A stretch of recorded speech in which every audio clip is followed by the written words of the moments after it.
torture you. Take my hand through the flame. I torture you. I'm a slave. Hey guys, welcome to strange truth. इस channel पर हम आपके लिए लेकर आते हैं अनेक अनसुनी कहानियाँ जिन्हें सुनकर आप दंग रह जाएंगे कि क्या कभी ऐसा भी हुआ है। आज हम बात करने वाले हैं सुभाष चंद्र बोस के अचानक लापता होने की रहस्य के बारे में। सुभाष चंद्र बोस को नेताजी के नाम से भी जाना जाता था। आप सभी लोग इस बात से वाकिफ़ होंगे कि नेताजी भारत के फ्रीडम स्ट्रगल के अहम हिस्सा थे। सेकेंड वर्ल्ड वॉर यानी कि दूसरे विश्व युद्ध के दौरान उन्होंने अंग्रेज़ों के खिलाफ लड़ने के लिए आज़ाद हिंद फ़ौज का गठन किया था। जय हिंद का नारा, जो कि भारत का राष्ट्रीय नारा यानी कि नेशनल स्लोगन है, ये नेताजी के द्वारा ही दिया गया था। इस वीडियो में हम आपको नेताजी की ज़िंदगी से जुड़े कुछ महत्वपूर्ण घटनाओं के बारे में बताएंगे, क्योंकि ये घटनाएं नेताजी के अचानक लापता होने के रहस्य से जुड़ी हुई है। नेताजी का जन्म 23 जनवरी 1897 को ओडिशा के कटक शहर में हुआ था। अपनी प्राथमिक शिक्षा यानी प्राइमरी एजुकेशन पूरी करने के बाद 1919 में उन्होंने बीए ऑनर्स की परीक्षा पास की। कलकत्ता विश्वविद्यालय में उनका दूसरा स्थान आया था। इसके बाद वो आगे की पढ़ाई के लिए इंग्लैंड चले गए। 1921 में मानसिक तथा नैतिक विज्ञान में ऑनर्स की डिग्री हासिल करने के बाद वो इंडिया लौट आए। 20 जुलाई 1921 को नेताजी और गांधी जी की पहली मुलाकात हुई।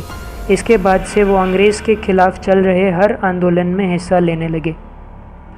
26 जनवरी 1931 को उन्हें पहली बार जेल भेजा गया, पर गांधी जी ने ब्रिटिश गवर्नमेंट से समझौता करके उन्हें रिहा करा दिया। लेकिन भगत सिंह और उनके साथियों को रिहा कराने के लिए ब्रिटिश गवर्नमेंट ने इनकार कर दिया और उन्हें फांसी की सज़ा सुना दी। कुछ कारणवश गांधी जी भगत सिंह को बचा नहीं सके और इस वजह से नेताजी कांग्रेस और महात्मा गांधी के तरीक़ों से बहुत नाराज़ हो गए। इसके बाद उन्हें कांग्रेस से निकाल दिया गया। तो नेताजी ने 3 मई 1939 को फॉरवर्ड ब्लॉक नाम की पार्टी की स्थापना की। फॉरवर्ड ब्लॉक ने अंग्रेज़ सरकार को बहुत परेशान किया, इसलिए सुभाष चंद्र बोस को हाउस अरेस्ट में रख दिया गया।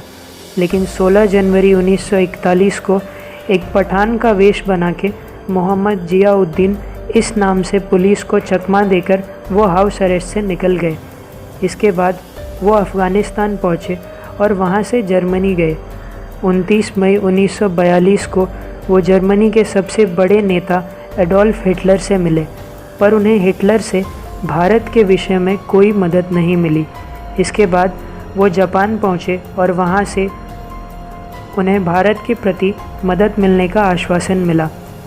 21 अक्टूबर 1943 को नेताजी ने आज़ाद हिंद फ़ौज का स्थापना किया। ये सेना जापानी सेना के साथ दूसरे विश्व युद्ध में अंग्रेज़ों के खिलाफ लड़ती, परंतु जापान सेकेंड वर्ल्ड वॉर हार गया। इसके बाद नेताजी को नया रास्ता ढूंढना था। उन्होंने रशिया से सहायता मांगने की सोची। 18 अगस्त 1945 को नेताजी हवाई जहाज़ से मंचूरिया की तरफ जा रहे थे और इसी सफ़र के दौरान वो लापता हो गए। इस दिन के बाद वो कभी किसी को दिखाई नहीं दिए। 23 अगस्त 1945 को टोक्यो रेडियो ने बताया कि नेताजी ताइवान के एक प्लेन क्रैश में मारे गए, लेकिन इस बात का कोई सबूत नहीं था, क्योंकि ना तो वो विमान कहीं पे मिली और ना ही नेताजी की शरीर। इसके बाद कई सालों तक देश के कई हिस्सों में नेताजी को देखे जाने और मिलने का क्लेम बहुत लोगों ने किया।